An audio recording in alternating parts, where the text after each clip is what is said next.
Hey everybody, it is Wednesday night. It is time for Super Geeked Up. Woo! Yeah! Yay! I'm extra loud tonight. That was super loud. Thank you so much for joining us. This is your weekly geeky pop culture show. My name is Jeff. I'm joined by my co-host Tanya. Hello. And we have special guest co-host for the second week in a row, Sarah. Oh, hi. Oh, hi. How are you? Hi. I'm good. How are you? I'm great because it is Back to the Future Day, folks. If you don't know what that is...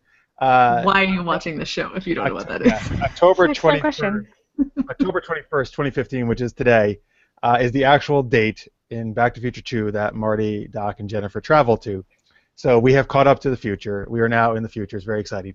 And so we kind of themed the show Back to the Future and time travel. So we got a lot of time travel as segments tonight.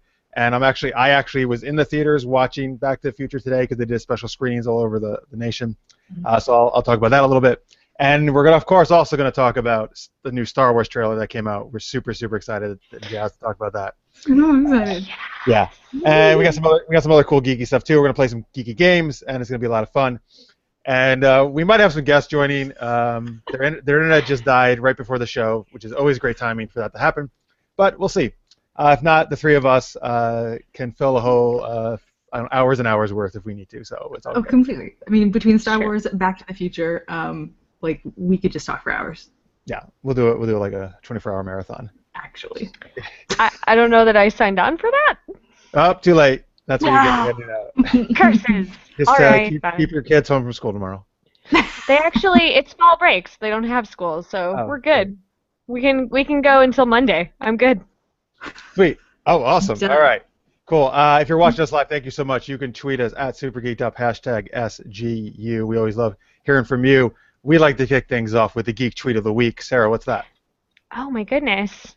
So the Geek Tweet of the Week is, what horror villain would you like to see time travel, and to what time period would you send them? So my brain is real twisted. Yeah, well, that's not news. But go ahead. I know, it's not news. It's not news. Hi, Nicole! We made it!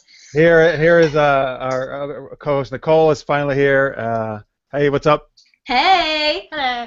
And there is Berna with you, correct? Yes. All right, so one of our guests is here. Very good. We're excited. Yay! All right, but wait, we're about to do geek tweets. So Sarah, give your answer.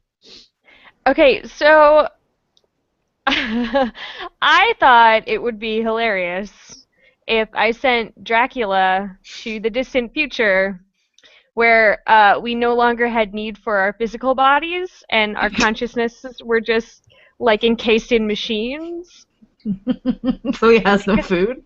And then he has nothing to like feed on, and then he's just like completely irrelevant, and that's what's happening in my brain today. So you want to torture Dracula? I don't want to torture Dracula. He deserves it, I think. He's not a nice person. Okay, that's fair. So Very fair. Very fair. that's where I am. It's okay. That's Who totally else fun. would like to share? I will share, maybe not as twisted, but a kind of a ridiculous answer, as I like to give. So I want to send Ghostface from Scream. I knew one of you guys. I thought both of us are. Both of us have. That's why I'm going first, because I figured Tanya had it. I was like, I'm going to beat her to the punch. We have the same era where I'm going to punch you. Yeah, we both like about 2 horror movies, and they're always the same ones. Like Blair Witch and Scream. So Ghostface, but we'll probably send them to different times, I'm guessing, hopefully. Anyway, well, don't say that for sure. I shouldn't at all. I'm sending Ghostface to medieval times because I want to see him in a jousting match. I think that'd be the best thing ever if Ghostface was on a horse, like going against a knight in a jousting thing. But he would have like his knife, so he'd be like really outmatched, I feel. That's random. so silly, Jeff. So silly. I love Well, it. that's why I chose it. So, Tiny, where are you sending Ghostface? So Ghostface, I'm very specific Wait, here. what was that? Ghostface? Ghostface, whatever, you know. It's been 2 weeks since I've been here. Hi, everyone, I'm back. It's been like a year of that. So I would send him to 1875. Why? Very specific. Yeah, very That's specific. very Why? specific. Yeah. Because the telephone was invented in 1876, Oh and my he cannot do gosh. anything without a Can't call. telephone. Nice. Perfect. Oh, so like Sarah, you want to just frustrate him? Oh yeah, Again, bad guy. bad guys. We have to get our comeuppance somehow. Knock him down Yeah, I a think. peg. Well, maybe both in medieval times and 1875, he would just go to people's doors and like whisper through the door, like in his voice. But then he would run away when they answered the door. Yeah, like it's less scary. Yeah. Yeah. I like it. We're taking the horror out of all horror movies right now. Oh, so true. You don't Right. even know. Well, because I like comedy horror though. That's why I like Scream, because it has that, you know. Yeah. Nicole, what's your answer? Well, okay, I'm not gonna qualify particularly like I normally do, but I have to say, you guys know that I really can't do the horror movies. I get nightmares. Berna's laughing because she loves that. She loves horror movies. So I just thought about the very first movie that completely traumatized me as a kid that was horror to me, but looking back, it was actually really stupid and probably not scary to adults. So I would send all the gremlins from Troll 2 so far into the future that I would have never had to see that movie because I was afraid to take a shower. Like, I mean, that movie when I was a kid was traumatizing. Again, now it's really not that scary, but gremlins, they're gone. They're so far into the future, I would never have to encounter them ever. They Were can there- hang out with Dracula. They can Yeah, hang out with Where I Dracula. said them. Were there were the gremlins in the shower at some scene? I think they attacked like the mom when she was taking a shower. I remember something like that. You can't ever be taking showers in the movies. I like know, that's what I'm No. saying. I'm just No. like, You're cannot. going to die if you're in the that. shower. You just got to be like really filthy and smell if you want to No live. clean. Just I don't don't be have- clean. That's how you protect yourself. You smell so bad that you don't want to And come near then you. nobody wants to come by you, even the killer. Yeah. So, Right, and since you Okay. smell so bad, nobody want to have sex with you, which also means you'll live because you're a Which- virgin. right. Exactly. Right. Also instant death. So No good. good. Before we get Berna's answer, Tanya, you want to share some of the tweets, and then we'll get back to some more later? Yes. So I'm sorry. And by the way, if you're watching live, feel free to tweet in right now your answers at #SuperGeekedUp, #SGU. So Elizabeth Neal from LARPsta series said, "Send Samara from the ring to a time before TV and just laugh and laugh and laugh." Oh, just like your phone answer. Nice. Yeah, very like you go to a time when they don't have it anymore. I'll do one more before we move on. This is related. So Casey Tiller earlier today said, 1, Samara from the ring, the Salem witch trials. I think she wants to burn her. 2, Jigsaw to the Victorian era. Oh my gosh. Bicycles. 3, Hannibal Lecter to medieval times. There was someone that had sent in something about, I think, was it Jason to the Jack the Ripper times? And I was like, that is such a good idea. Why didn't I think of that first? Yeah, So that was great. Crosshair, I think. Okay, yes. Yeah. Oh, and Maria Duran just tweeted in live, I would take the clown from It and throw him into any black hole in any time period. Yeah, exactly. I was thinking that too. Pennywise, just send him to space, and then he's like never coming back. Ever. Ever. Oh, and at the Deepu tweets in technical difficulties, which we had starting the show, folks. I blame Biff for Back to the Future. So Nice Back to the Future tie-in, Yes, sir. I Totally like that. bad. That was Did you Biff. guys see today that the writer said that they based Biff on Donald Trump? I love that. Back that then, kind of makes Yeah. sense. in Back to the That Future makes 2, sense. yeah, in Back to the Future 2, he's totally like Donald Trump. Oh, totally. With the hair and everything. Yeah. With the That's hotel. So Kate at Trek 1000 tweets in live, not an answer to this question, but great to see Nicole out of the closet. And Nicole, I gotta hang on. If you never watch the show, You need to explain what that means. if you never watch the show, Nicole broadcasts from her actual closet in her apartment. Nice. She just like hangs a black curtain so he can't see. Yeah. That's so out of context, though. Like if you don't watch the show. And she also says, Tanya back. It's great to see Tanya back. We missed you. I So missed there you you guys too. Yeah. Kate, this is the kind of surprise I was saying. That's why you had to watch. That was my first time back in a couple of weeks. Berna, hey, wait, Berna, don't get whispered answers from Nicole. What's your answer? So I'd like to see Jack the Ripper in present times when we have DNA and all kinds of forensic science stuff so we can find out who the heck he is. Mm-hmm. Absolutely.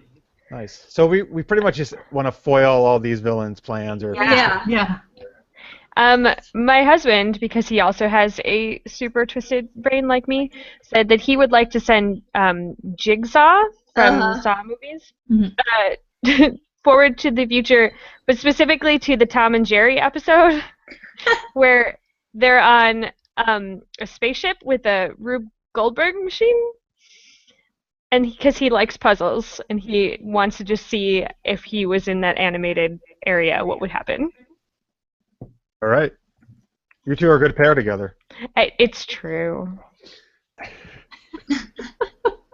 Tanya, we have any other tweets, or does that do it? We do. We have from Cinema on the Rocks, Jason in Renaissance, Italy, and Freddie, and I'm going to say this wrong, Freddie in Tokugawa, Japan. I think you got it. Oh my god. Oh, that's nice. First, guys. And from Facebook, from Carlos Ramirez, that's easy. What can Pinhead do in medieval times? Oh, jeez. Pinhead is disgusting. I'm sorry. I hate that guy. I hate that guy. I can't even look at him. I know. I can't either. And I just, because last Halloween, Scott made me watch all the Hellraiser movies, and there's one where I just can't. All right, well, on that note, let's move on to our guest. Oh, yeah. Well, unfortunately, they're stuck in the time travel continuum, and hopefully they'll be back soon.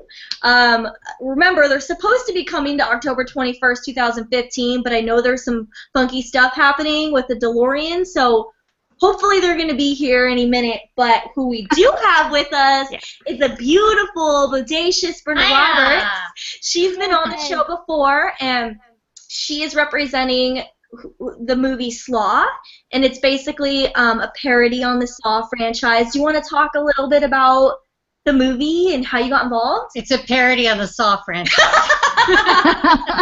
Sorry. I feel like I've heard that before. Let's see. Well, it's a parody on the SAW franchise, as you know, and you might have heard. And it has Big John Capp and Kevin Nash in it, not to mention a bunch of other amazing actors.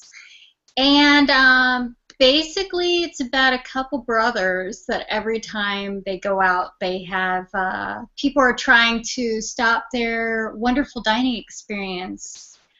I will say that much so far. And I was talking to Berna before the show, and she actually told me that she's not really able to discuss her character. She can't really tell anybody about it. I think she's not even really allowed to say her character name. It's just this whole thing. So she plays a mysterious character that we can't really talk about. Should we just make up a character for her and just say that that's what it is? Okay. Well, yes. That'll be worked on throughout the show, I'm sure. Yeah. Well, when the only thing I think about when I see this title is that I want the movie to be about everybody gets killed with coleslaw. Like coleslaw has to do with every single thing. Right. Can you confirm or deny? I cannot confirm nor deny that. All right. So I'm going to assume that that's what happens then. Coleslaw will be the blob sort of thing. Oh. Yeah, like a blob. That'd be great, good. right? The theater full of coleslaw. Yeah, it's like a mutant coleslaw. I like it. I really like that. I would be power from mayonnaise, guys. Power from mayo.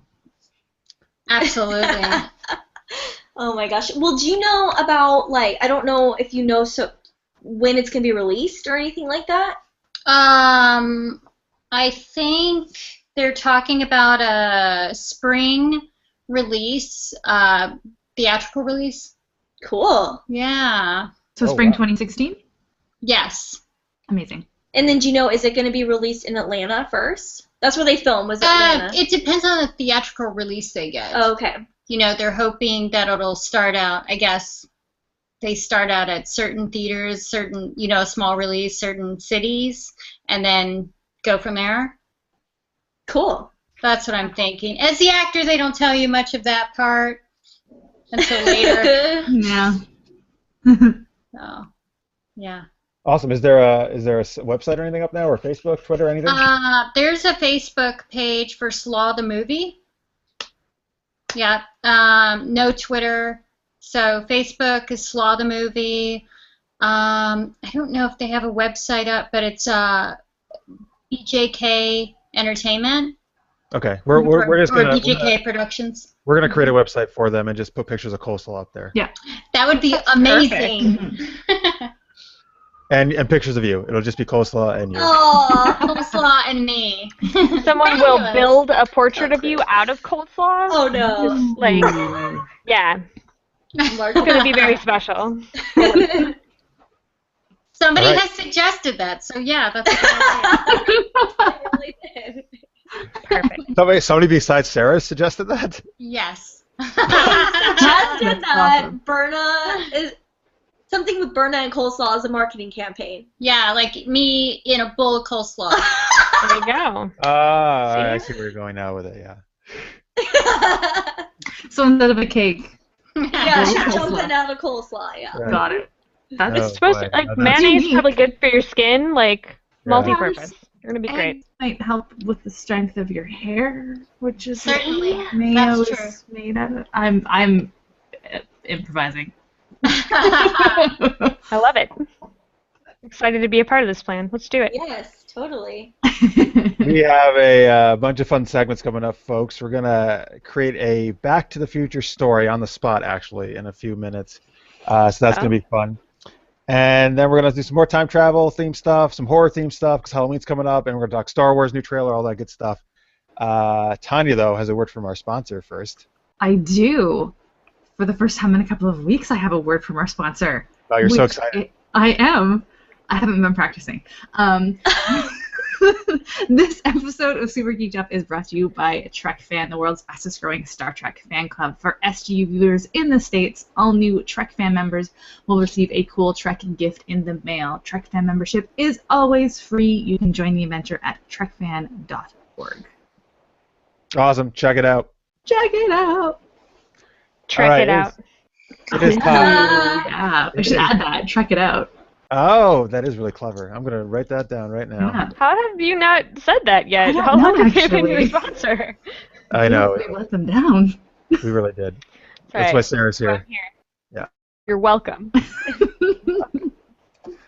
Now it's time for Tangent Tales. Woot woot. That was good. Do that every time. Okay. From now on. Forever. Yes. For every show. This is how this game works. I have created the beginning of a story. I will then end the story at a certain cliffhanger-esque point and pass it to one of the other people here on the show. They will have to continue the story from that point, taking it in whatever crazy, weird, twisted way their mind goes. Sarah. Yes. That felt very pointed. Well, the twisted was for you. The weird was for Nicole and Tanya. Okay. So that you can take it whatever way you want. You can bring in any other characters you want or real people. Pretty much do whatever you want. However, there is a twist on today's Tangent Tales that we've never done before, and it's because it's Back to the Future Day. So, first off, this is a Back to the Future scene I've used. So I have Marty and Doc Brown in this. Okay. Now, once I end it, every person it gets passed to, besides picking up the story, you also must jump the story to a different time period than where it was at before, okay? Oh. So time travel has to happen every time the story is passed, and then you also continue the story. Now, just so you know, I'm going to start with the DeLorean. However, you are not limited. You may bring in other time travel devices if you so desire, besides the DeLorean, okay? Okay. All right, so again, you're pretty much free to do whatever you want. All right, so everybody ready here? Yes. Let's do it. All right. So, folks, imagine this takes place right after Back to the Future 3, okay? Everybody ready? Okay. Yeah. Here we go. Here's the beginning of the story. After Doc Brown and Clara whisk off in the train time machine, Marty heads home with Jennifer. Marty and Jennifer go to his room, and just as they start to kiss, a DeLorean crashes through Marty's bedroom wall. The door whooshes open, and Doc Brown exits in his usual frenzied state. I'm going to do some really horrible accents, by the way, just to let you know. Not accents, impersonations. Marty, thank goodness I found you. Doc, what's going on? The DeLorean. That's terrible. It sounded like a duck. I love it. It's a duck? It's a Duck Brown? Donald. Duck Brown. Duck Brown. Good. I like it. And that was supposed to be Marty, too. All right, anyway. Doc, what's going on? The DeLorean was just destroyed. Stop thinking so literally, Marty. I rebuilt it. Literally, Marty. I rebuilt it. I can't read my writing. Wait, which Doc are you? I'm the Doc Brown from 1985 who traveled to 2015, who traveled to 1955, who traveled to 1885, and then back to 1985. Got it, Marty replied. Doc, can we, wait an hour before solving this latest time paradox? Jennifer and I were just about to... Great Scott! We don't have time for these romantic coupling rituals. The timeline has been all messed up by Biff again. We have to leave now. What about Jennifer? Asked Marty. Doc gives Jennifer a Vulcan nerve pinch. She collapses. Don't worry, she'll be fine. When she wakes up, we'll just tell her it was all a dream.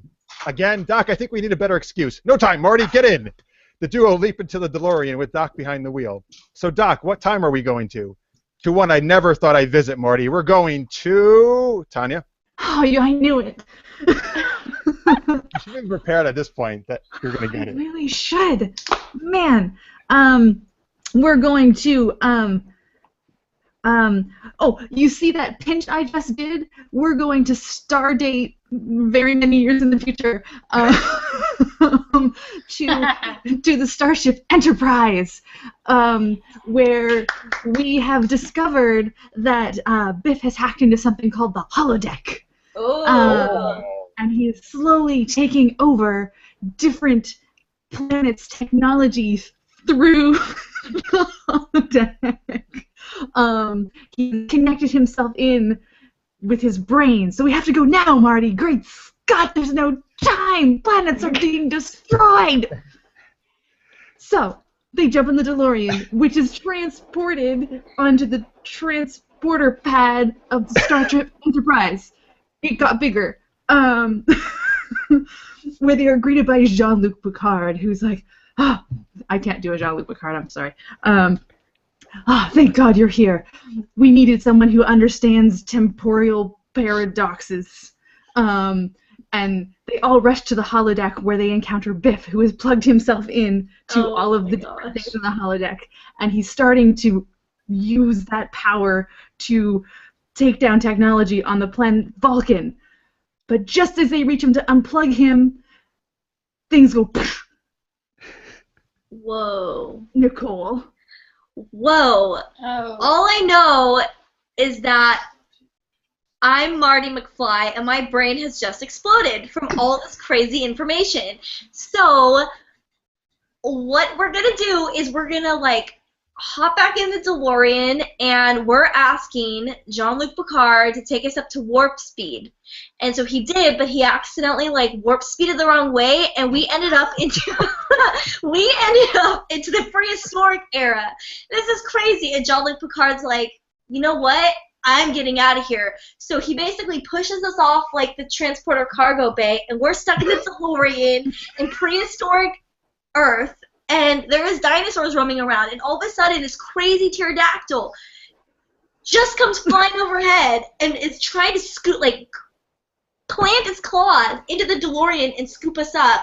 But we're like, we're gonna go up to 88 miles an hour, and so we gun the gas to try and go up to 88 miles an hour. And right as we're at 87.5 miles an hour, the pterodactyl latches its claws into the DeLorean, scoops us up, and takes us to we don't even know where. We're just flying and flying and flying and flying, and it drops us into something we don't even, it looks like a black hole, we're not really sure. And Sarah, over to you. That was just mean. So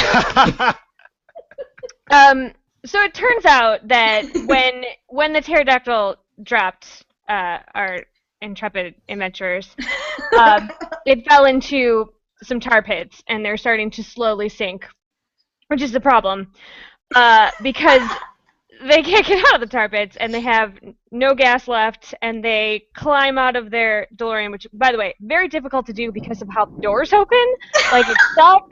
The tar was they got very messy. They're on top of the DeLorean, and they're trying to get out, and they hear this strange sort of whooshing sound, sort of like I think it's really that the driver has the parking brake on. But this blue phone box appears. I knew it. And so a very frenzied gentleman wearing Converse and a long coat sticks his head out and he says, "This is not where I thought I was going to be. I think I overshot." And he sees our adventures in the middle, and he was going to leave them there, but a really kind of annoying, abrasive redhead stuck her head out and said, "You can't just leave them there. They're going to sink in the tar pits." And so he grabs them, gets them on board with much bigger on the inside. They go in, and he says, "Let me take you out of here. What's going on?" And they explain their problem is that there's this guy named Biff who is constantly ruining Marty's sex life, and he would really like to stop that forever.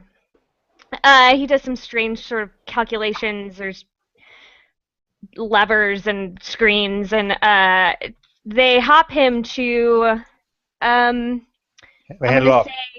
Hand it off. Hand it off to Berna.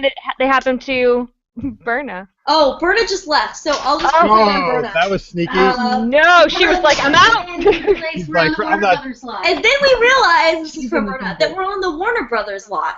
Perfect. And sirs, where are your IDs? ew, the security's like, "Sirs, where's your ID cards?" And they bring us with these other people. Yeah, and they bring us with these other people. Wait, and we can hear her. You don't need to you can repeat. hear. Okay. And there's some lady, and she's making us dance. Who is that?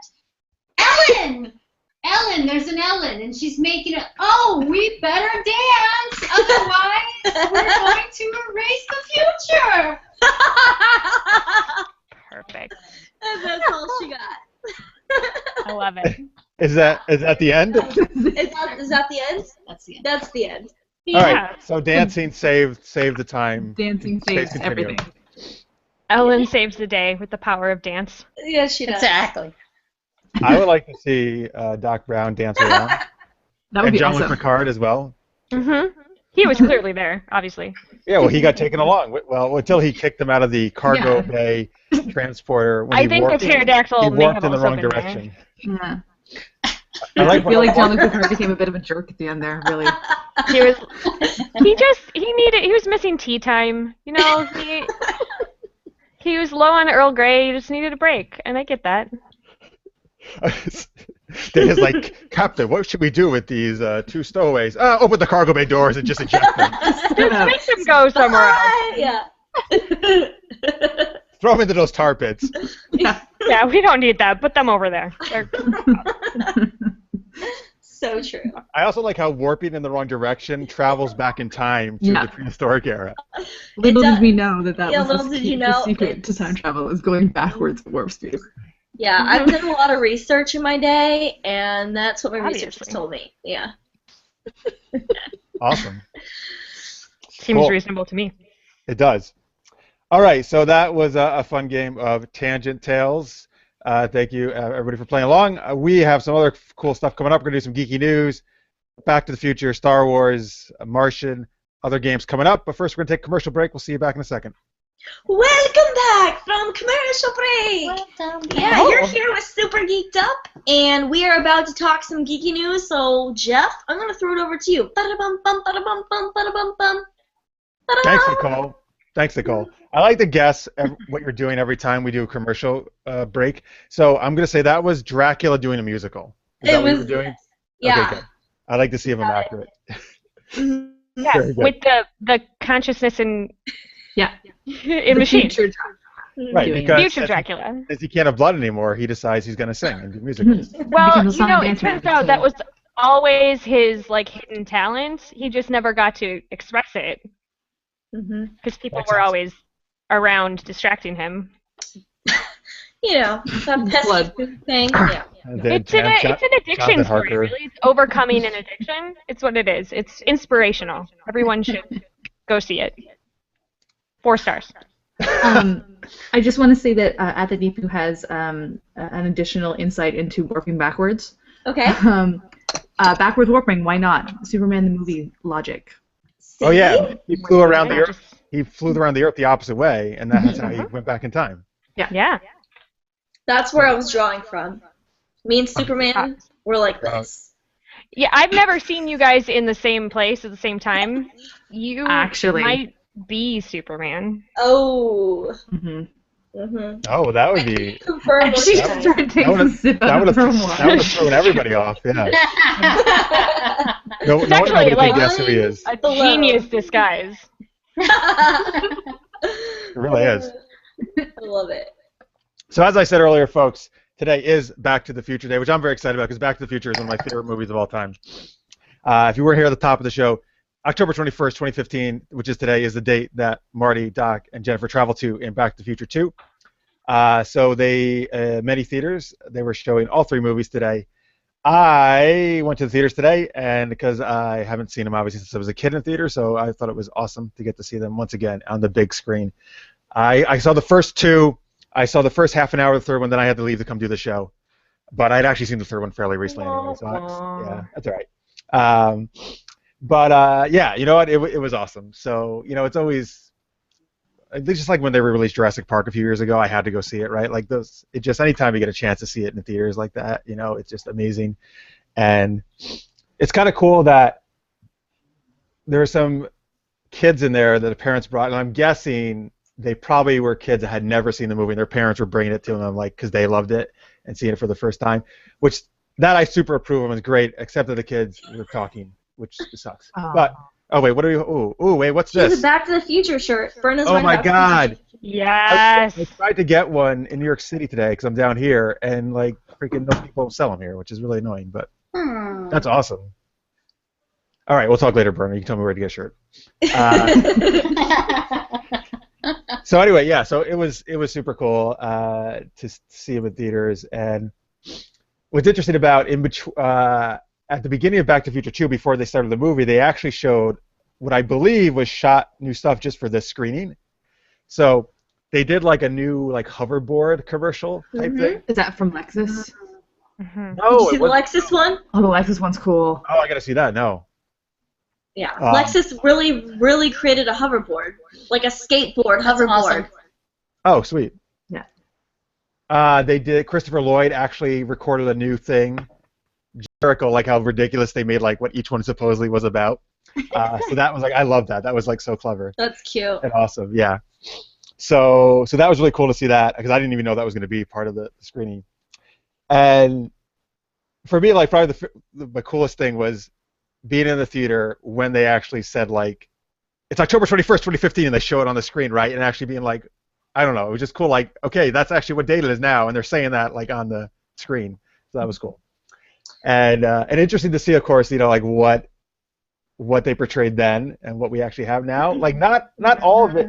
Like some stuff actually is like they had like video conferencing calls in the house, which is absolutely true right now. Yeah. You know. Yeah. Obviously, I know everybody says you know they want a hoverboard, which I guess we kind of. But that it's not like that hoverboard, but we kind of get in there, I guess. Like you guys are saying, we're getting closer. The Cubs are coming. It's funny. The Cubs won the World Series. The Cubs are in the playoffs. They're not going to make it to the World Series. No, They're but not in the playoffs ananymore. I know. I'm sorry, but they were. I'm you know, not saying a word. I'm not allowed to comment on baseball Like- that doesn't involve a Canadian team.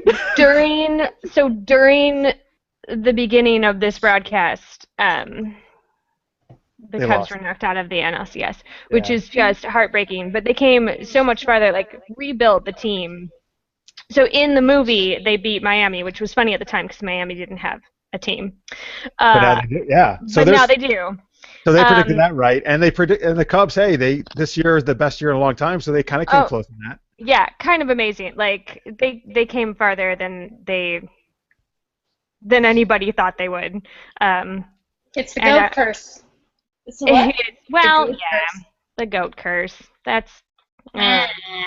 But but they did great, and I actually got to go to a playoff game at Wrigley, and it was electric. Like it was amazing to be in, and they won while I was there. So clearly, I mean, I should have gone. Yeah, you were the games. key. I just didn't have an extra $500 for each ticket. So Whoa. Okay, Um, back to I'm the just future. confused Enough for, baseball. Nick and Ryan Ward right now. Nick and Ryan Ward. Go Jays, go! All right, enough of that. Enough baseball. They won. but we but we like baseball. All right, fine. It was relevant to the topic. No, it was. It was. So anyway, that was awesome, and I love, like, the movies are all so great, and they do such a great job with time travel too, I think. Like, there's so much, particularly in Back to the Future 2, there's so much stuff going on with, like, so many different people from different time periods not running into each other, and they do it, like, so well, I think, with keeping the story straight, and you can follow it all, which is not easy to do when you tell a time travel story. I also think that they did an amazing job of, so the first movie, it was supposed to be a one-off. They weren't going to make a second and a third.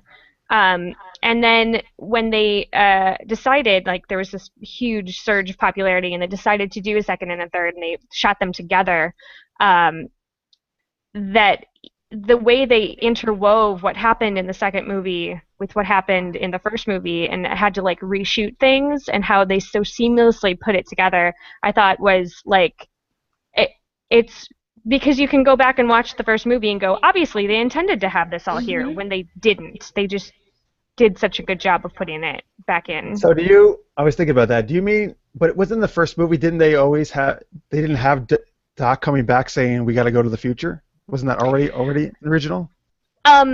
Yes, but they never intended But did they actually show that? to do anymore. They just said But that's such they a just, weird like, ending. yeah, to the to be continued thing, they were just like, well, wouldn't it be great because it's about time travel? We'll just say that there's more adventures, that they're going to keep doing it, and they didn't, and then they decided later to come back and do it. So it was sort of a cheap trick, and then they had to follow through. Right. Well, and also they replaced Claudia Wells, who played Jennifer, and then Elizabeth Shue came in to play her in 2 and 3, which they had to reshoot that whole last sequence of Back to the Future 1. Mm-hmm. Which is funny to see that, though, because I saw it back to back. Nicole, stop whispering. We can hear you. No, wait, could you hear what I was saying though? We can hear your whispering, and we're trying. Oh, sorry. I thought I was being really quiet. Well, we're trying to figure out where the rest of, like, where in time the rest of her castmates are. So. Yeah, there's a mute button. Oh yeah. It wasn't that bad. A little bit. Mommy, Daddy, I hate it when you fight. Let's just. I was gonna say children. It was interesting, though, to see, like, those two scenes shown back to back today, and that, like, Christopher Lloyd and Michael J. Fox did those two scenes, like, exactly the same, even though they were filmed, like, 4 years apart, I guess. That was pretty impressive to me. So that was cool. Yeah. Fun fact from Limited Release on Twitter, he said Christopher Lloyd wanted to do another Back to the Future where they go back to Roman times. That's interesting. Ooh. Everything I've read about Christopher Lloyd is like, I will continue to play Doc Brown for the rest of my life. What do you got? Go. And I think that's awesome. Like, let's bring it on. Make it happen. Did you guys see, and I never say his last name right, the Kevin Feige, the one who's in charge of the Marvel? He has the running shoes that Michael J. Fox now also has a real pair, as well as, like, the sort of holographic kind of hat thing. So I'm like, man, so cool. They actually have the shoes. And Pepsi did that limited release of the Back to the Future bottle. Did they? Yeah. They did. They made like 6,000, and they were $20 a piece, and they sold out like instantaneously. And now you can buy them on eBay for like $300 from people. You mean, did they do that back? If you want to pay $300 for one Pepsi. They did that back when the movie came out, you mean? No, for now. recently. For this Yeah, time? limited Wow. edition. Yeah. Yeah. Really cool. Pepsi Perfect is what it was called in Back to the Future 2. Yes. All right, any other thoughts on Back to the Future before we move on? I don't know, any tweets? I would like to pose a question. Okay. Yes. Which of the three was your favorite? For everyone First who one. is. One. I think Fir- number first one. one. But you know what? Again, 2 is really, really awesome. I mean, like, It is. and the thing is, the whole trilogy is great, but it's in that Yeah. order: 1, 2, 3 for me. Yeah. For sure. That's fair. Just checking. All right, thanks. That was a good question. A great question. What's with the ringing? Is, like, somebody giving us approval with the ringing? Yeah, I just did a thumbs up. Did you not see? Yeah. Ding. Basically, like I said, she's trying to find out where the other cast members are. So they just were giving an update. Update. Fun Back to the Future fact from Canada today, which Ryan Moore just reminded me of. It was either Transport Canada or Health Canada today issued a recall of the DeLorean DMC-12. And that they recalled the car now, like 30 years after it was. Yeah, saying that the flux capacitor was malfunctioning and wouldn't allow you to go up to 88 whatever miles per hour. Funny. And that Doc Brown was the one in charge of trying to fix it if you had a DeLorean you had to return. That's pretty funny, actually. Yeah.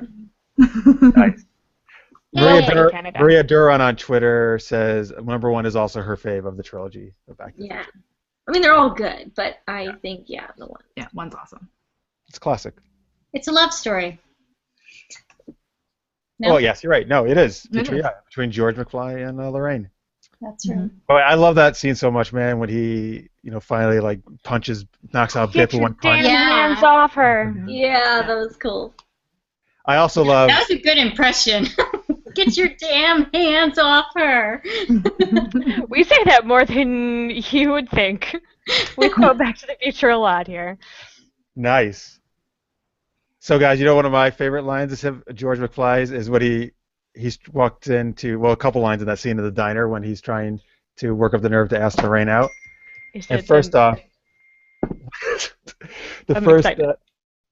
he puts his, slams his hand down on the counter, and he's like, Lou, milk.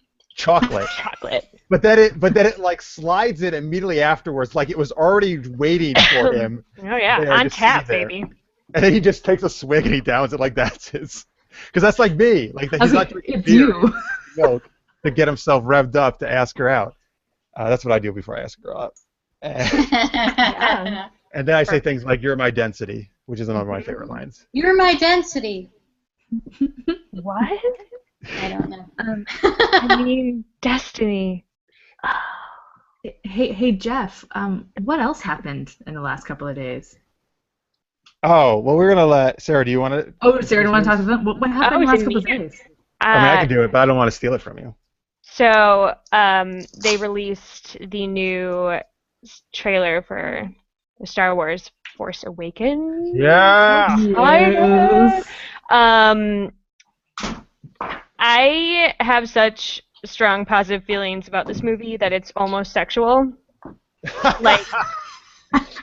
I love Star Wars so hard.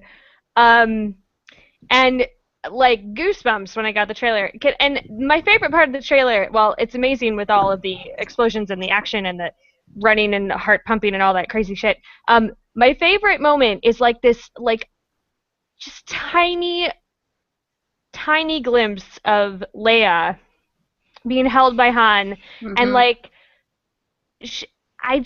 what I love is that they have allowed her to age gracefully, and she looks like she has seen some shit, and I think that's so great because she is strong and a warrior, but we get to see her as where she would be. They're not making her look plastic and unaging. Yeah, like a person who has aged the appropriate number of years and has gone through all of the craziness. And I'm super excited to see how they portray their relationship. Also, the music in the trailer was so good. I actually have a comment about the music. Whenever you're done. I'm done. I have to be done because I'll go on for 2 hours. So go. Before you comment, let's just know people like Limited Release and some other people who actually do not want to know about the trailer. We'll let you know when we're done talking about it. We'll start doing stuff like this, okay? And then you can come back. And we'll also, if you're on the podcast, we'll just verbally say it. It'll be real easy. Yeah. But go ahead. So, I hate to, be the downer, but I was actually really pissed about not pissed. I was a little disappointed because, and I'll tell you why. I'm super excited for Suicide Squad to come out, okay? Mm-hmm. And I've seen that trailer for Suicide Squad about 100 times. The music in Star Wars that like piano note thing is the exact same music in the Suicide Squad trailer. And so I was disappointed at the editor of the trailer. Like, couldn't you come up with something more original that wasn't in the Suicide Squad trailer? I'm not mad at the trailer itself, because I love the footage. I think it's beautiful. I think it's going to be amazing. I'm mad at the person who edited the trailer, because if you go watch the Suicide Squad trailer after this, it's the exact same, that note, just like the piano note. So once that was over, I was totally fine, but I was really disappointed that it was the exact same music. That's all. But it's what they used in the behind-the-scenes trailer. What was it? It's what they used in the behind-the-scenes trailer. Yeah, so that's... Oh. First off, there's probably more than one plenty of movies that use that type of a piano note, right? I'll actually be honest with you, I love that music, and I thought it was like... Oh. I thought it was an amazing way to start that trailer, and with her just like descending down, it was so simple and like beautiful. Like that was like the perfect music choice to me. I was like, that hooked me right away. It's the same theme they use in the behind-the-scenes reel that they released. I just have to disagree, but I still think the footage is amazing. I still think Star Wars is gonna be good, but I was just disappointed with that. But that's all.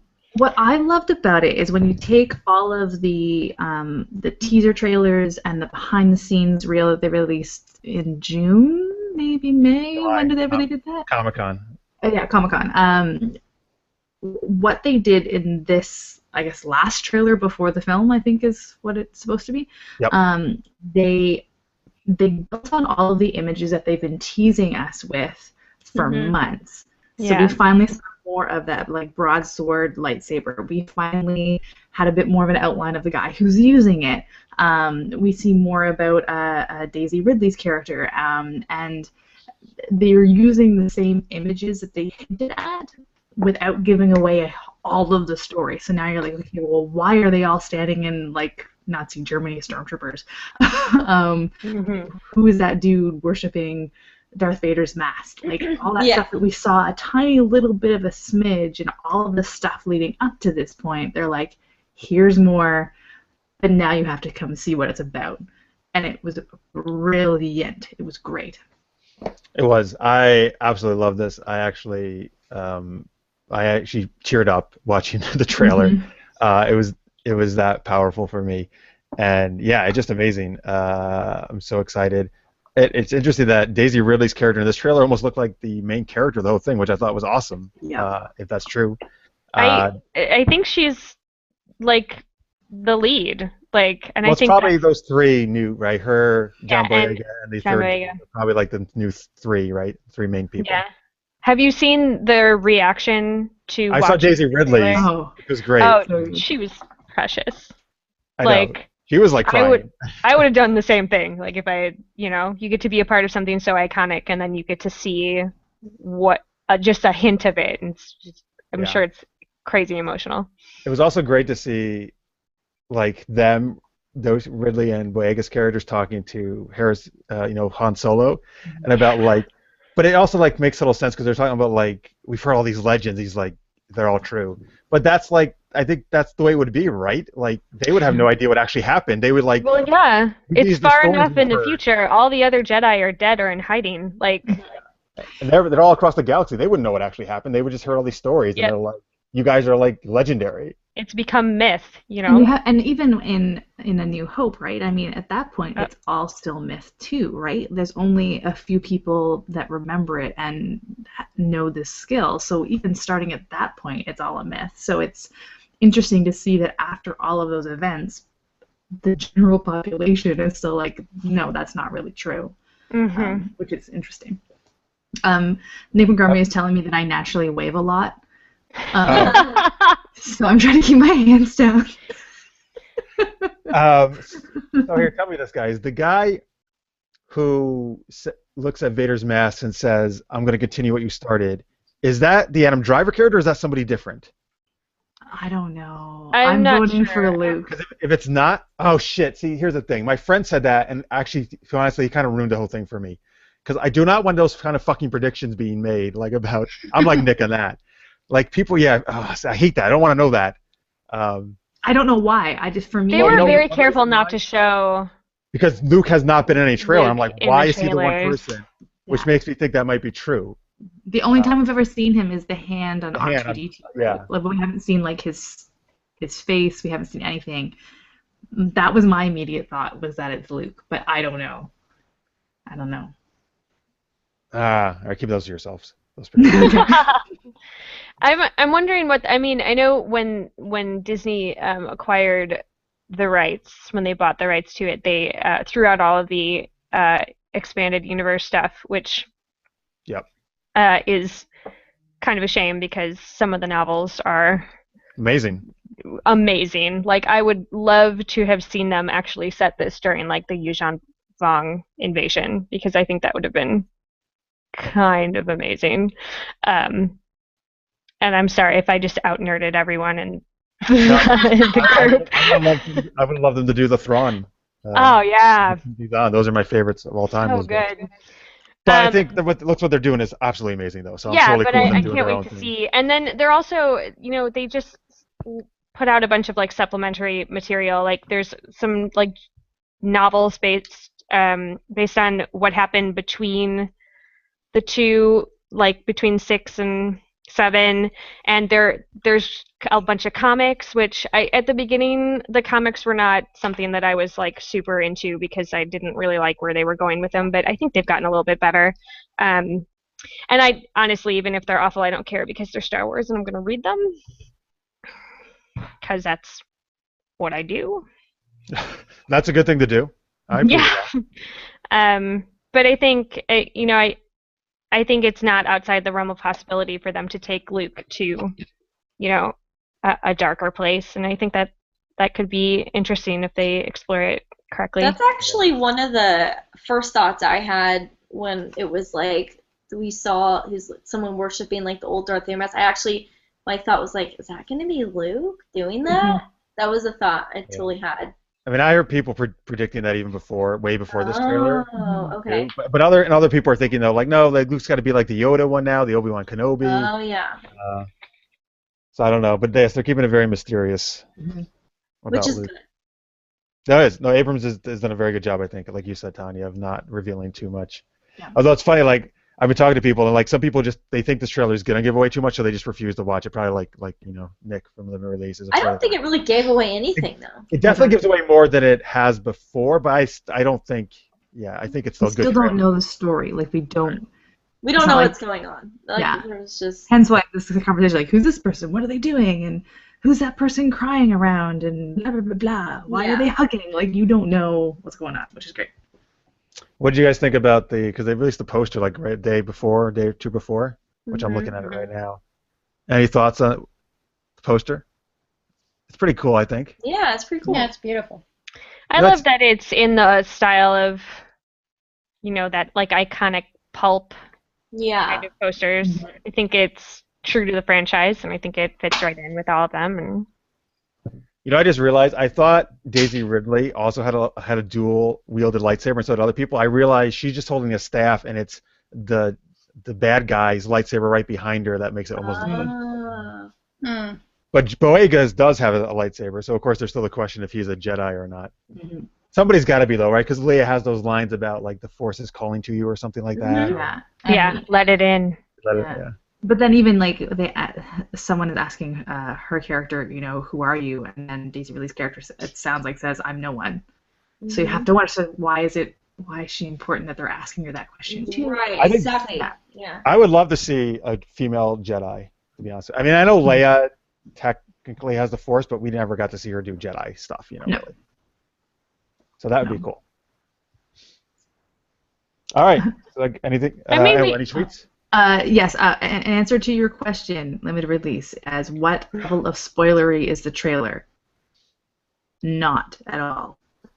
Watch it really doesn't. It doesn't. Go watch it. You'll be fine. Just go watch it. After our show, go watch it. Yeah. Not yet. You can watch it later, and then loop it 1 billion times. At least. At least. At least. Any of you guys got? It's funny. So I was at New York Television Festival this weekend. The opening night party, people were basically on their phones trying to get tickets to opening night, right? And they're all like, "I can't get on! Like everything's crashing! Like everybody's trying to do this all at once." And I didn't even try. I didn't even try. Did anybody get? No, Sarah, did you? Maria Duron tried. Yeah, she said the internet was broke. Our Almost buddy all of Jonathan my- Robbins, got it. He said 10:30 on Thursday. He got them for. I had a lot of friends at work who got it that night. They managed to get it up here. Those bastards. I know. I have one friend who actually got 2 sets of 2 tickets for 2 different screenings. What? I have a friend who bought 20 tickets. Well, just have them give one to you. But I think people already claimed it, because by the time I saw the post on Facebook, people were like, I want one, I want one, I want one, I want 2. Yeah, that probably went in like 5 seconds. Yeah. I was like, oh, man. There's a legitimate discussion at my work as well of like, hey, we should do a team event on December 18th. Maybe at a movie theater. I was saying the other day, December 18th should actually just be like a holiday, and everybody should have it off. Everyone's going to be either booking off or sick. Come on.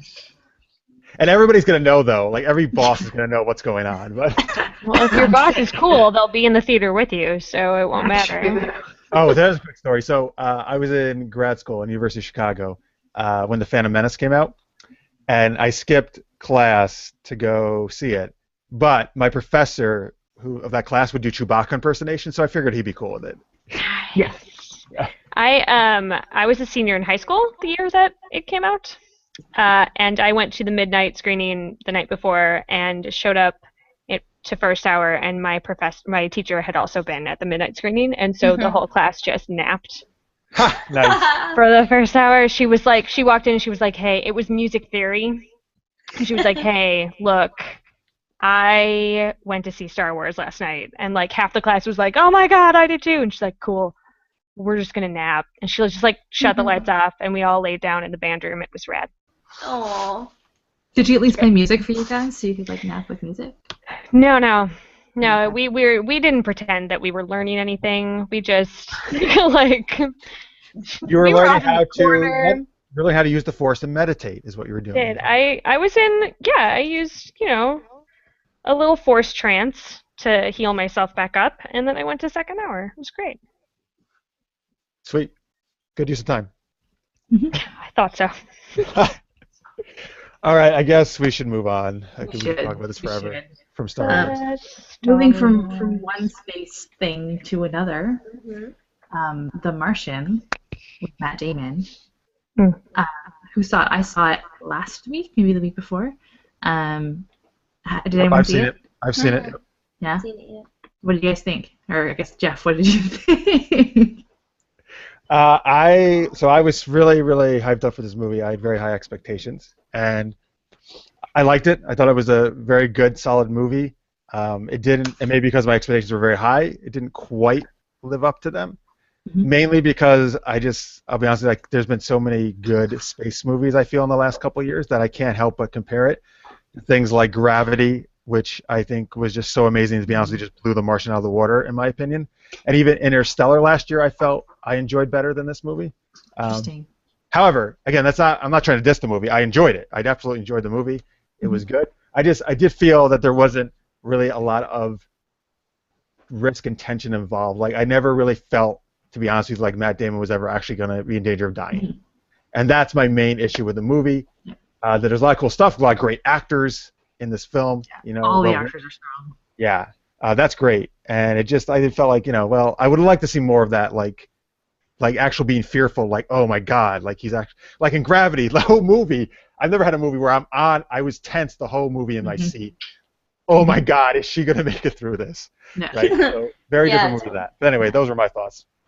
I partly agree. It is not Gravity, and if you go in expecting that level of tension, that I think we all were kind of like clutching our seats in Gravity, like just grab on. Martian is not that. What I did like about it, and this is weird coming from a theater grad, I really loved the science. I loved it. I loved how they made it was his brain power that was going to get him through this, and he had to think his way through the freaking problem. And that was like from one moment to the next moment of, okay, this is going wrong. How do I figure that? How do I use my intelligence to make this work? Because for the first chunk, I guess it is a spoiler, for the first chunk of the movie, it is literally just him trying to figure it out. And then other stuff happens, and it's cool. But that's what I liked about it. It's purely just his absolute willpower of like, how do I science the shit out of this to survive? Which I like that. That's kind of like, I haven't seen it yet, but that's kind of what I was thinking. Like when I saw it, I wasn't necessarily, like the trailer, expecting that it was going to be as high intensity as Gravity. I really like you said, things where you have to like try and solve a problem and think things through, and you're trying to like figure it out with them. Like, ooh, so what would you do if I were in that situation? So that's kind of. I'd be fucked. That's what I'd say. Yeah. But you know what? I would die real early in the movie, and then. But I don't know. Like, here's the thing: if you're put in a situation where it's pretty much like life or death, I think our brain kicks in to gear like all possible outcomes. Like, what if I do this? What if I do this? I'm going to try this. Most people don't just go, well, whatever, I'm not even going to try. I think everyone at least tries to do something. Yeah. You know? And I did love the fact that, unlike a lot of movies, not just science fiction movies, they showed that this took years to solve for this person. Like, it wasn't like there was a magic bullet that 1 hour it was solved. Like, he was like, how do I stretch my resources from day 1 to day 250? Like, how do we do that? And how do you figure that out when the problem isn't hours or days, it's years, and it's really, really cool. Jeff, I will say that Trekkie 1000, Kate is a little upset. Yeah, because she wrote all in caps. Yeah. She's upset that you may have said that Interstellar was better than The Martian because, quote unquote, Interstellar was fucking horrible. Oh, I love that movie. Well, now when they do a special, she said, "I can't look at you right now." That's what the she special. just said. Well, that's all right. Just listen to the audio then. When they release the special edition of Interstellar, the special director's cut, they can use that quote on their Blu-ray case. This movie is fucking horrible. Yeah. Christopher Nolan will be thrilled to hear that. Christopher Nolan, I think you're the best director out there. So don't listen to her. Listen to me. But look, that's the thing. Not a lot of people didn't love Interstellar. That's fine. I dug it a lot. I love Christopher Nolan. Yeah, that's a cool thing. The cool thing is there's all these really good sci-fi space movies being made. That's, I think, to be honest with you. Yeah. No matter which one you like the best, that's really the thing that's great, to be honest with you. And I agree. The author, I read an interview with the author. He says he really took a ton of time to do the science research, right? And like, he wanted everything to be super accurate and awesome, and that's great. And I really respect that, and I think that's really cool. Sorry, let me just a couple real quick here. Ryan Ward actually says the difference too is this was supposed to be more realistic, science-based, so that's what Ryan's saying. And Maria Durant says she saw Interstellar and she can't get Matt Damon out of her head from that movie, so she's had a hard time getting into The Martian. Oddly, he actually had that concern with Ridley Scott when they asked him if he wanted to be the lead in this. He's like, I just did a space movie where they rescued me. Do you think it's weird that my next movie is a space movie where they rescue me? They're like, nah, it's been a year. They won't even remember. Yeah, he said, when's it coming out? Like, a year? Who cares? Yeah. But I think I also... Jessica Chastain, isn't she in both of those movies too, though? Yes. Which is funny, 2 of those actors were in both of those movies. But I remember in the article or the interview, Matt Damon was saying that the characters are so different that he's like, I couldn't even really see it as me playing the same character in 2 different movies because it's so different. Right, he's more of a villain in Interstellar, really. And I haven't seen The Martian. I'm just assuming if it's different, he's not the villain in that one. He is not the villain. Just assuming. When I saw the trailers for it, I truly thought it was like a spin-off. Of Interstellar? Yeah, like they were going to tell more of his story because I saw him and I saw Jessica Chastain and I was like, oh, okay, well, maybe we're just going to get to see more of his story. I didn't go see The Martian because Interstellar was about 13 hours too long for me, so I thought I've seen everything I need to see for that. Oh my God. Also, when you were saying about how they show that it takes them a while to come up with the answer to something, I love that because, again, I haven't seen The Martian, but in other things I have seen where it's it takes forever. It's almost like right when they're ready to give up, they finally come up with the answer. Aha! Aha! Yeah, it was cool. Adds to the tension. All right, go see The Martian. Do If it. you haven't. So let's move on to we got one final game we're gonna do in a little bit, folks. But let's talk a little Patreon real quick. Yes, we have a Patreon campaign going on.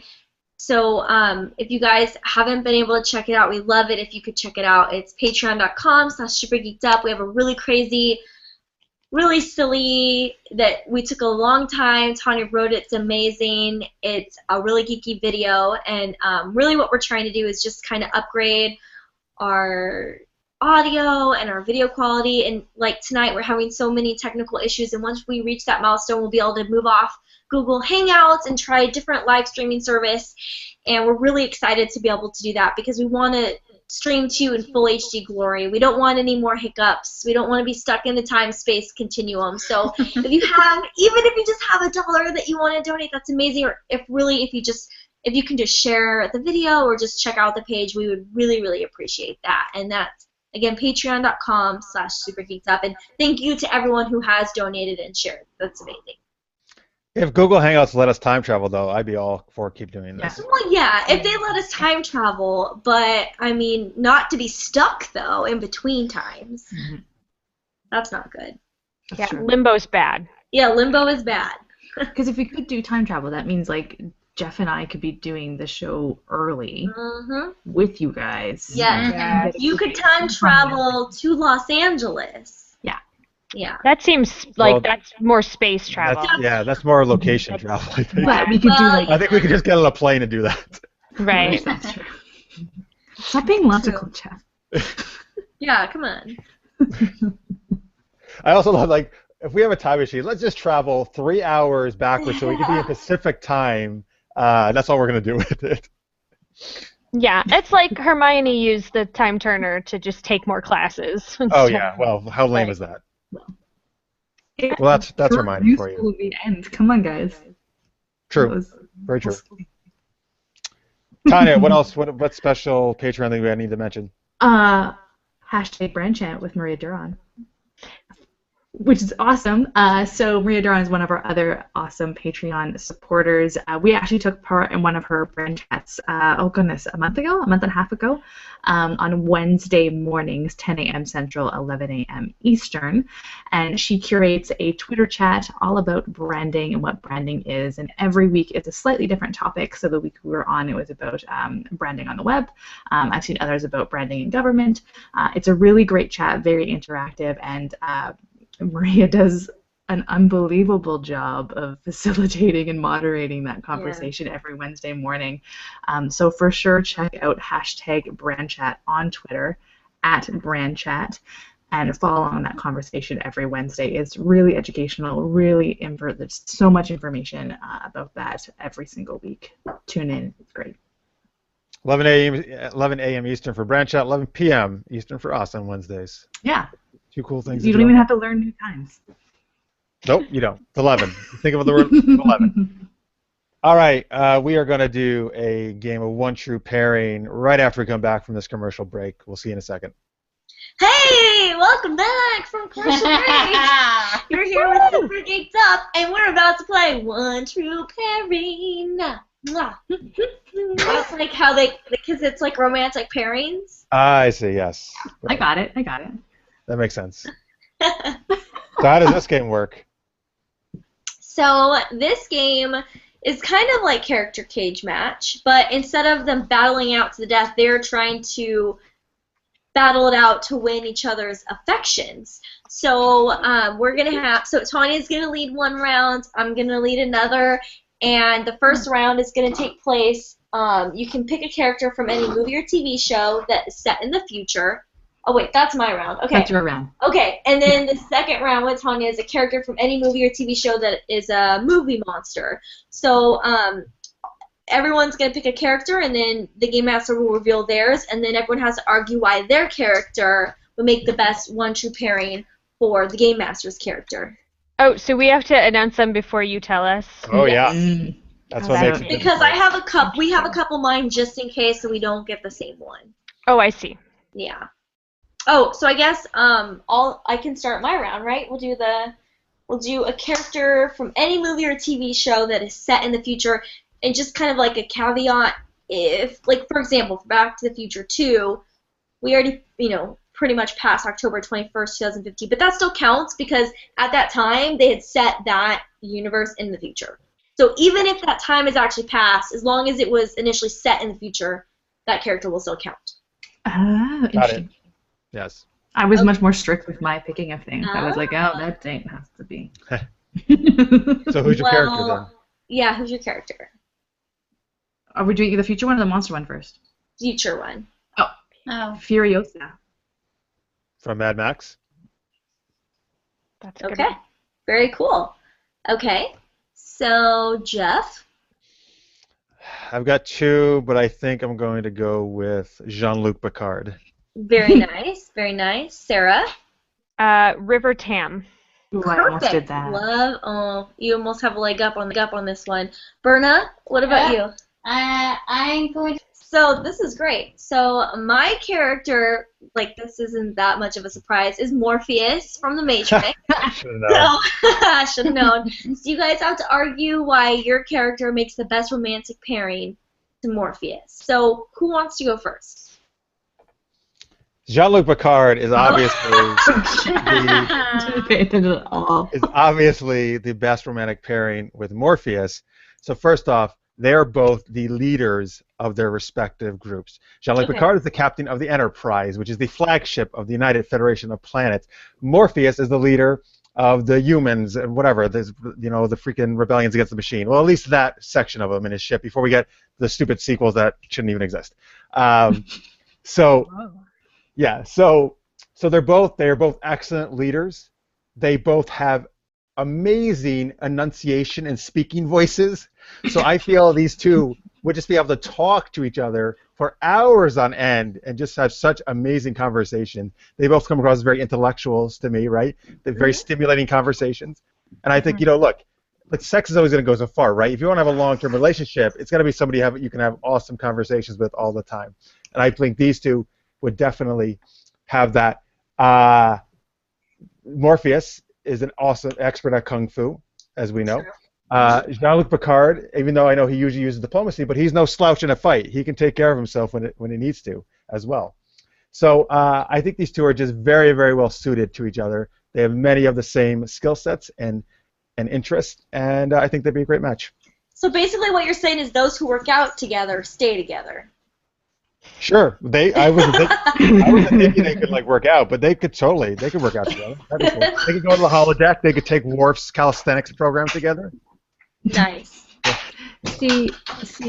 Here's where you're mistaken. Furiosa is a strong, independent woman, and we know that Morpheus likes surrounding himself with strong people. Hence Trinity. So I feel as though he would end up with Furiosa because she really embodies a woman who takes control of her destiny. She fights against the system. She tries to break her reality, and I feel that she and Morpheus would have a lot in common in that sense. To your point, people who are able to kick butt together may also stay together. I mean, girl rips off her arm and smacks people with it. She is a rough and tumbler fighter, which would be a perfect complement to his kung fu mastery. I feel as though that those two styles would fit together because she's very much of an improv fighter, whatever she can find around her arm, random guns. She takes stuff from other people to shoot people, and while he just uses whatever he's got. I think they would do really well together. I get where you're going with this because I see, she's kind of part machine with the arm, and he's also part machine because he plugs into the computer. So I get ya. That's cool. They have a lot of some. I think they could really sort of relate to each other on a lot of different levels. I like it. That's a very good argument. Not to mention they both live in a very post-apocalyptic world, so they could really commiserate and support each other through those challenges. True. Very true. But Morpheus would love to get out of his post-apocalyptic world and go to the amazing world of the Federation and Star Trek. So does Furiosa. Look at her whole journey is about getting out of that horrible world. No, but she's Fighting her still in a reality. crappy world. I'm saying Morpheus, by going to Star Trek, would actually be in a great, really nice world Okay. where he can have replicated food sent to him instead of some grub or some slop that he has to eat. Probably it's probably garbage is what they're eating, to be honest with you. Yeah. And you know who could show him that world? Dr. Sam Beckett.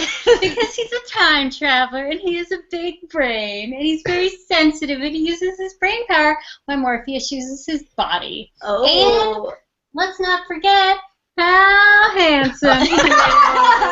That's right. Scott Bakula.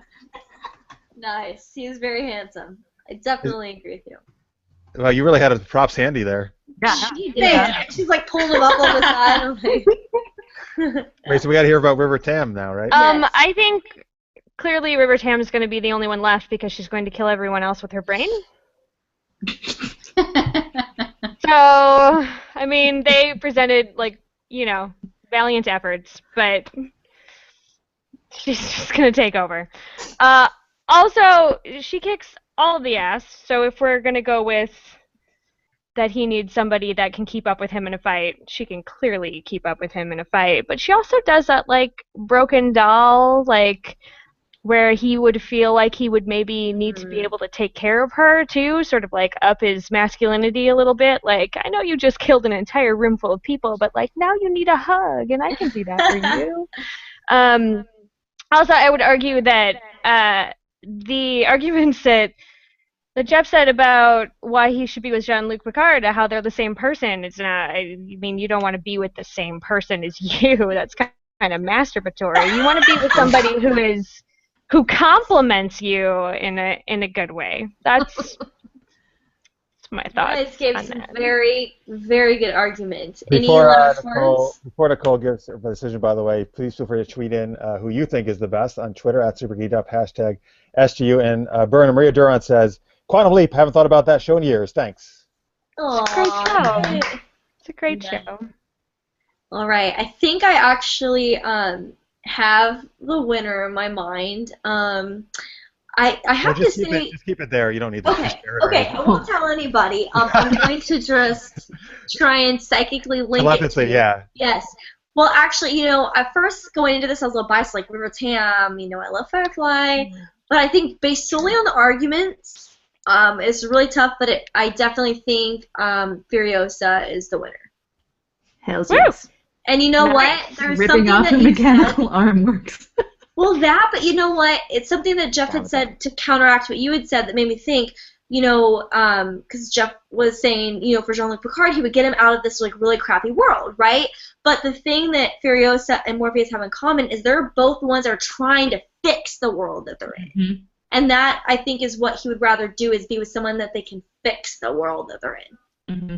So. I just realized I can't believe I didn't use the fucking Borg as part of my argument. Actually, I'm really totally surprised. missed it. Totally just thought of it now. Not even close. I was like, Yeah, really? I You're not considered going saying Furiosa is part machine and Morpheus is fighting against machines, so maybe he shouldn't be with somebody who's part machine. Yeah, but But he that, has maybe to plug that in the spices it machine, up. so, yeah. Maybe he likes that. I don't know. Mhm. Yeah. No judgment. So, Who knows what you can do with that arm, people? I'm saying. Kate also says, at Trek 1000 says, I think Tiny Don's won this one. Mm-hmm. hmm There you go. Another Sure vote for did. Tanya.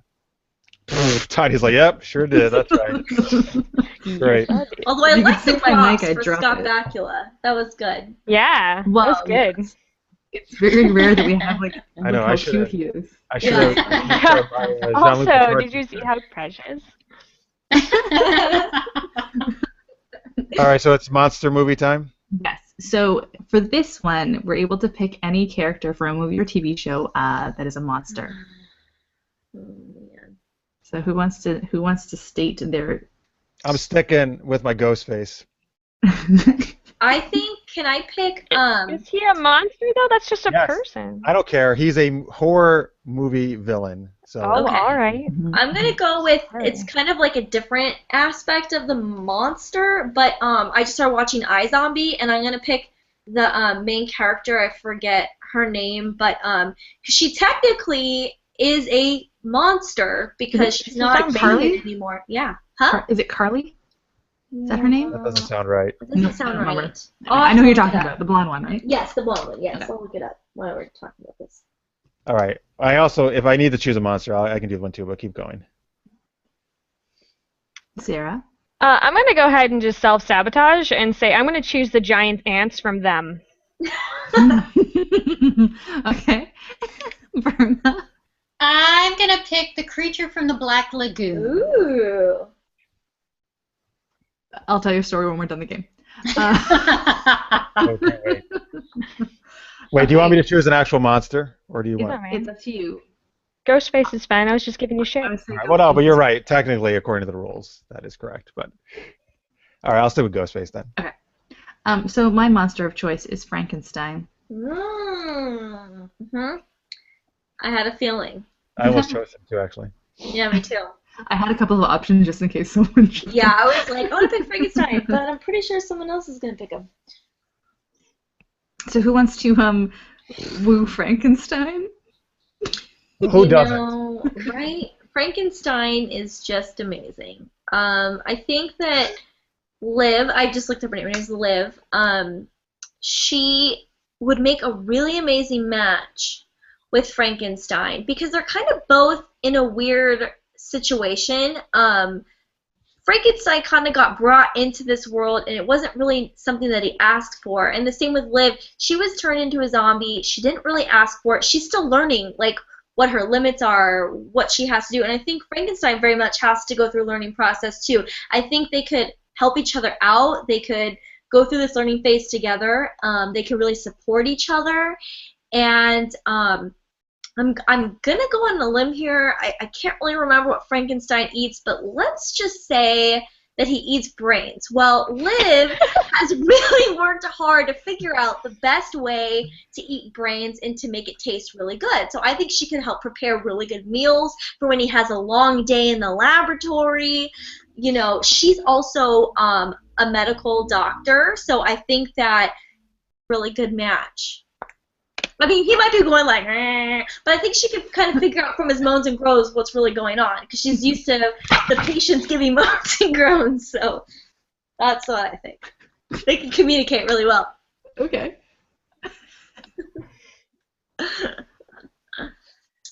Let's see. Frankenstein, the creature from the Black Lagoon. They're both completely misunderstood. People want to kill them. They both love the song "It's Not Easy Being Green." And the creature is an excellent swimmer in case the town people try to drown Frankenstein. Okay. Oh, okay. I feel Frankenstein would be a lot happier if he just had a telephone and could have a nice chat with people. So let's pretend there's a phone. He says we're going to pretend he's eating brains. Let's pretend there's a phone in Dr. Frankenstein's laboratory. Oh, by the way, we're talking about Frankenstein's monster, correct? Yes, Frankenstein's monster. Yes, yeah. So, not the doctor. Right. Let's pretend there's a phone there, and Dr. Frankenstein is not going to answer it, obviously, because he's a big freaking arrogant jerk, and he's going to make Frankenstein, the monster, answer it, of course, if the monster's there. So the monster would have to answer the phone, and Ghostface then could teach him all the nice etiquette of making phone calls, and also I think it would be really work because Ghostface likes to ask in these breathy voices like "What's your scary movie?" and all that stuff, right? And Frankenstein would just be like, oh. So I think those moans would really turn Ghostface on. He thought they'd be having like this sexual phone operating type thing going on. So Tanya, I think you would enjoy that as well. Obviously, we know you're good at that, doing those voices. So just happened. There's a running joke about Tanya being a sex phone operator. Yeah. Oh. So anyway, I really feel that nobody would have that kind of awesome sexual conversations going on than these two characters would have. You know what? No, Liv is getting like eye candy though for him. She's really pretty. Yeah, Really but this is for the phone, so I don't have to worry about it. Okay, but you guys, you're forgetting about the giant ants from them. Okay? I just want to point out, Frankenstein's monster, not really a verbal guy, but everybody understands pheromones, and ants communicate through pheromones. Plus, they're both kind of oversized. You know, Frankenstein's monster, sort of bigger than the average human. The giant ants from them, bigger than your average ant. And also, as a bonus, like, they would never have to get, like, a car. They can go anywhere. Frankenstein could just, like, ride on his back. You just, you know, take him around. Plus, the giant ants from them, there's more than one of them. There's a lot of them. So he's, like, sort of getting a lot of partners. You get tired of one, you just move on to the next one. I'm just saying. That's pretty good. But they're all the same partner pretty much. There's not really variety. That's racist.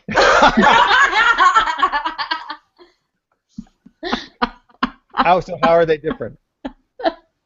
Can you give us some information about that? So every single one is the same? Is that what we're gonna go with? No, I'm asking you. Can you They're can you not tell clones me, of each other. They're all individual. Do they people. have names? Feelings. Do they have names? Jeff. They have feelings. Is one like the outgoing one? Is one like the shy one?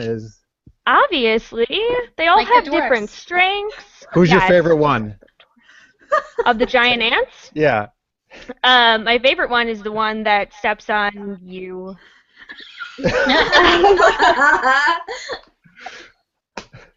No, I think, they're all different. You have to take them for their individual things. Like, the ants can tell each other apart. It's not their fault that you can't see their specialness. I don't even know who these fucking people are that you're talking about this movie. Are these freaking giant ants? So anyway. That's also not my fault.